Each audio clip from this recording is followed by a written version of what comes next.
क्या हो अगर शरीर के इस कमांड सेंटर यानी हमारे दिमाग के साथ एक यूजर मैनुअल आए? तो आज हम कुछ ऐसा ही करने वाले हैं। चलिए अब तक की बनी सबसे जटिल मशीन यानी हमारे अपने दिमाग की गहराइयों में उतरते हैं और इसे समझने की कोशिश करते हैं। चलिए एक हैरान कर देने वाले फैक्ट से शुरू करते हैं। 20%।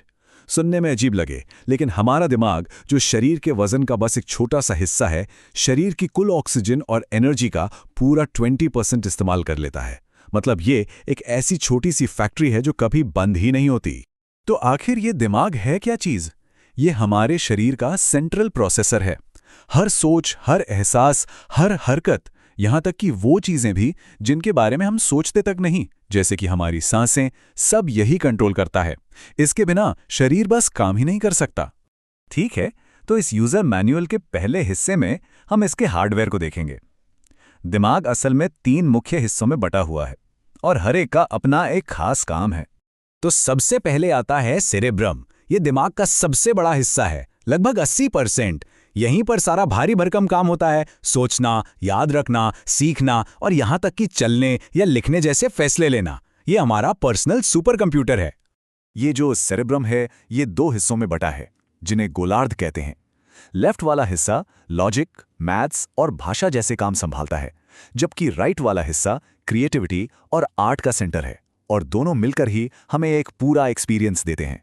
और कहानी और भी दिलचस्प हो जाती है। सेरिब्रम खुद 4 हिस्सों में बटा है, जिन्हें लोब कहते हैं।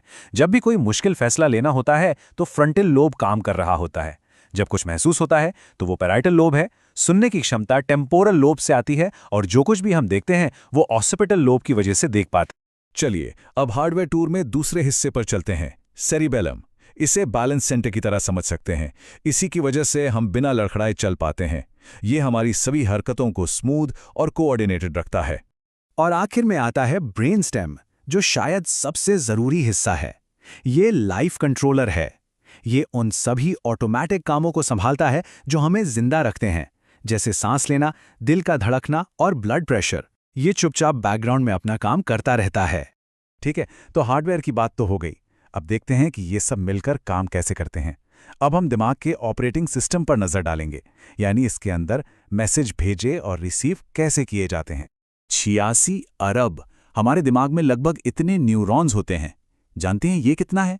हमारी आकाशगंगा में जितने तारे हैं लगभग उतने ही। इससे पता चलता है कि हमारा दिमाग कितना जटिल और पावरफुल है। तो ये 86 अरब न्यूरॉन्स आपस में बात कैसे करते हैं? ये एक 3 स्टेप का प्रोसेस है। एक इलेक्ट्रिकल सिग्नल बनता है, वो एक छोटे से गैप तक जाता है जिसे सिनैप्स कहते हैं, और फिर वहां से कुछ केमिकल मैसेंजर निकलते हैं जो उस गैप को पार करके अगले न्यूरॉन तक मैसेज पहुंचाते हैं। और ये पूरा प्रोसेस अविश्वसनीय रूप से तेज है। मैसेज हमारे दिमाग के अंदर 120 मीटर प्रति सेकंड की स्पीड से दौड़ सकते हैं, मतलब एक फॉर्मूला 1 रेस कार से भी तेज। इसी वजह से हम लगभग तुरंत सोच और रिएक्ट कर पाते हैं। अब जब हम बेसिक बातें समझ गए हैं तो चलिए कुछ स्पेशल फीचर्स पर गौर करते हैं तो दिमाग को इतना खास बनाते हैं। याददाश्त और हमारी भावनाएं। हमारा दिमाग 3 तरह की यादें संभालता है।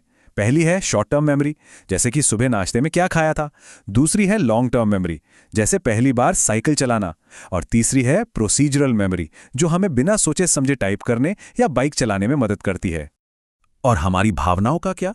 वो मुख्य रूप से लिम्बिक सिस्टम से आती हैं।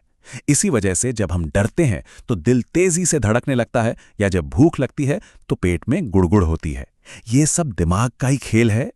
तो अब आते हैं इस यूजर मैनुअल के सबसे काम के हिस्से पर। अपने दिमाग का रख रखाव कैसे करें, कुछ आम मिथकों को दूर करें और इसका ज्यादा से ज्यादा फायदा कैसे उठाएं। चलिए सबसे बड़े मिथक को तोड़ते हैं कि हम अपने दिमाग का केवल 10% इस्तेमाल करते हैं। ये बात बिल्कुल गलत है। सच तो ये है कि हम अपने दिमाग के लगभग हर हिस्से का इस्तेमाल करते हैं, बस अलग अलग कामों के लिए अलग अलग समय पर। और ये एक बहुत जरूरी बात है, हमारा दिमाग एक मसल की तरह है। ये 25 साल की उम्र तक तेजी से डेवलप होता है और हम इसका जितना ज्यादा इस्तेमाल करते हैं ये उतना ही मजबूत होता जाता है। नई चीजें सीखना सचमुच हमारे दिमाग के कनेक्शंस को मजबूत बनाता है। तो इसे टॉप कंडीशन में कैसे रखा जा सकता है? अच्छा खाना, रेगुलर एक्सरसाइज, पूरी नींद, स्ट्रेस कम करना और हमेशा कुछ नया सीखते रहना। ये छोटी छोटी आदतें हमारे दिमाग की सेहत पर बहुत बड़ा असर डाल सकती हैं। आखिर में आइए देखें कि इंसान का दिमाग सबसे पावरफुल कंप्यूटर के मुकाबले भी कितना अनोखा है। देखिए, एक कंप्यूटर की कैपेसिटी फिक्स होती है, लेकिन हमारे दिमाग की क्षमता इस्तेमाल के साथ बढ़ती है। ये खुद से सीखता है और भावनाओं को महसूस करता है, ऐसी चीजें जो कोई मशीन नहीं कर सकती। तो हम इस पूरी बातचीत को इसी एक सवाल के साथ खत्म करते हैं। अगर हमारा दिमाग सच में इस्तेमाल करने से और मजबूत होता है, तो इसकी कोई सीमा नहीं है कि ये क्या-क्या सीख सकता है। तो वो अगली कमाल की चीज क्या होगी जो इससे सिखाई जाए? सोचने के लिए धन्यवाद।